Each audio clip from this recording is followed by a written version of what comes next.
Welcome back. So today we'll be doing another vectors question. For the lesson, you can refer to the video uploaded on my channel. So let's begin. So in front of us are the formulas for the vector.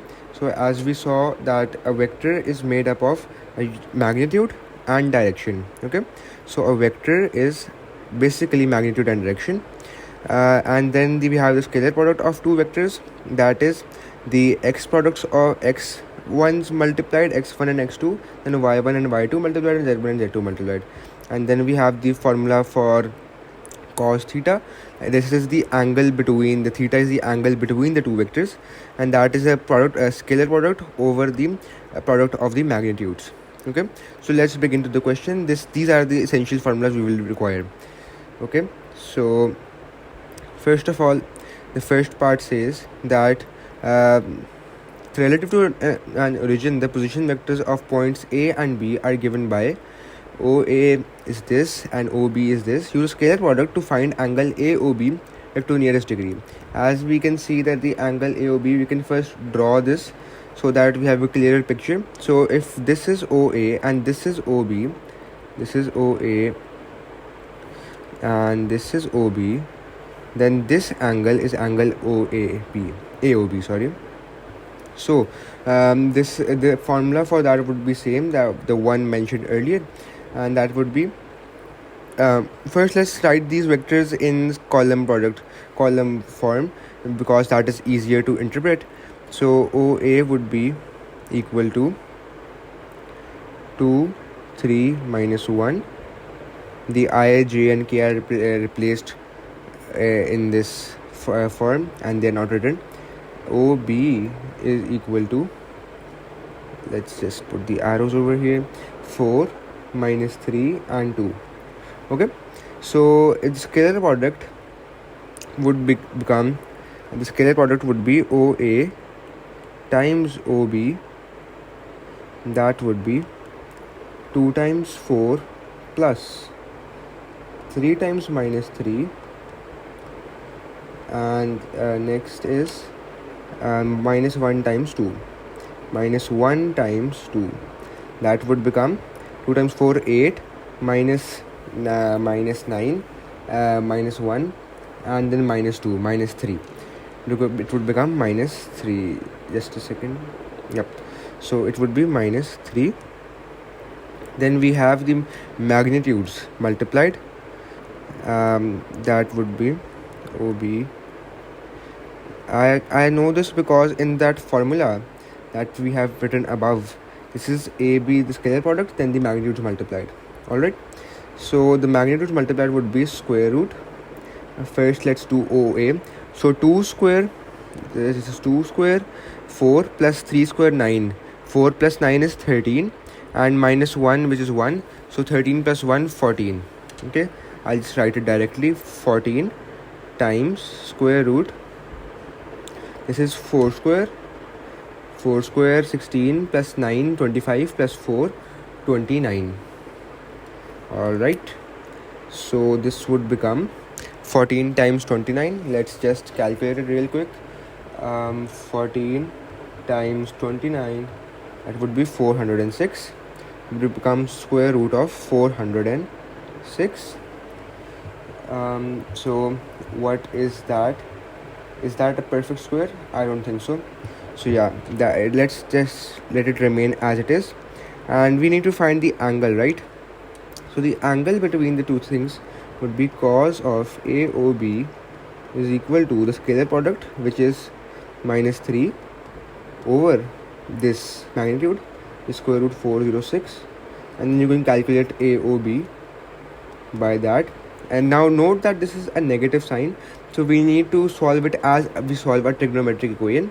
That would be that first we need to see that this is negative, cos is negative in the angle in the quadrants second, 2 and 3. So whatever the basic angle is, it would become, let me just calculate it real quick, and whatever the basic angle is, that would be subtracted from 180 because it's in the second quadrant. It would be added to, no, it would be subtracted. Let's just see. I also forgot. So this is like the second quadrant and this angle. So yeah, we'll have to add 90 to it. So cos of 3 over square root 406, cos inverse of 3 over 4 square root 406 is 81.4. So the basic angle is 81.4, and when we add 90 to it, that would be 171.4. So angle AOB would be 171.4 degrees. Alright, let's just move to the second part now. So find the unit vector in the direction of AB. This is also a very simple question. So for the unit vector, the formula is this one, the first one over here. Okay, so but we have seen that it is AB over here, right? So AB is basically, this is not a formula, this is just common sense basically. So whenever there's a vector AB, we first do OB, which is the second thing over here. Then we do OA, this is the first thing. So it would be OB minus OA. So I'll just subtract it from over here. So 4 minus 2, it would become 2. Okay, so it would be 2. Then we have minus 3 minus 3 minus 3, it would become minus 6, because we are subtracting, right? So it would become minus 6. And then we have 2 plus 1, which is 3. Alright, so this would become the vector AB. Now we have to determine the unit vector in that direction. So unit vector is always, so if AB is equal to magnitude of AB times its direction, which is unit vector.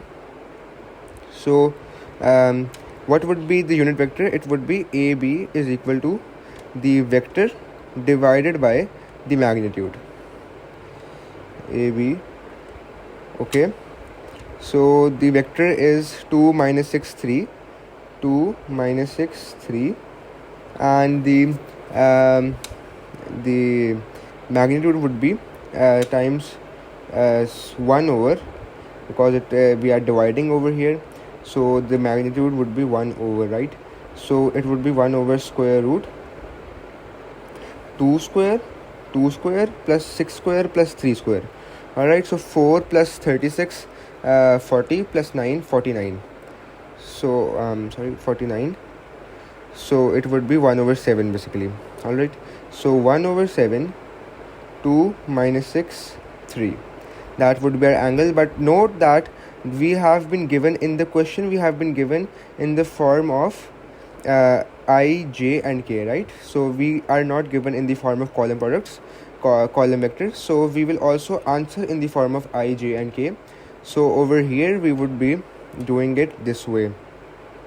It would become 2i, 2i minus 6j plus 3k over 7. That would be the unit vector in the direction of AB. Alright, let's do the third part and the final part for this question. And it is the point C is such that OC equals to 6j plus pk. Alright, so let's just note down the point C. It would be OC is equal to 0i, 6j and pk. Alright, given that the lengths of AB and AC are equal, which means AB equals to AC, the lengths basically, so it would be magnitudes. Magnitude of AB is equal to magnitude of AC. Find the possible value of P. Okay, so the magnitude of AB is, we just calculated over here, it is 49, which is 7. All right, so the magnitude of AC would become 7. Okay, so the magnitude of AC is 7, and we need to calculate the value, find the possible values of P. Okay, so AC is equal to OC minus OA, just the previous common sense that we just saw. So OC is 0.6p and OA is this is 3, this one 2 3 minus 1. Okay, so it would be 2 3 and minus 1. So it would become 0 minus 2 minus 2, 6 minus 3 3, and p minus 1, it would become p minus 1. Okay, so this is the vector AC, and now we have been given that the length of AC is 7. Okay, so we can just do basic algebra over here. So 7 is equal to square root of square of minus 2, which is 4, plus 3 square, which is 9. 4 plus 9 is 13. 13 plus p minus 1 square. 13 plus p minus 1 square. Alright, so if we square both sides, we would get 49 is equal to 13 plus p minus 1 whole square. As the square root is, and the square is inside the square root, so if we square both sides, only the square root will cancel out and the square will still remain. Alright, so 14 minus 13 is 49 minus 13 is 36. So p minus 1 square is equal to 36, and p minus 1 is equal to 6. P minus 1 is equal to minus 6. P is equal to 6 plus 1 7. P is equal to minus 6 plus 1 minus 5, and that are the two possible values of p. That is it for the question. Thank you for coming.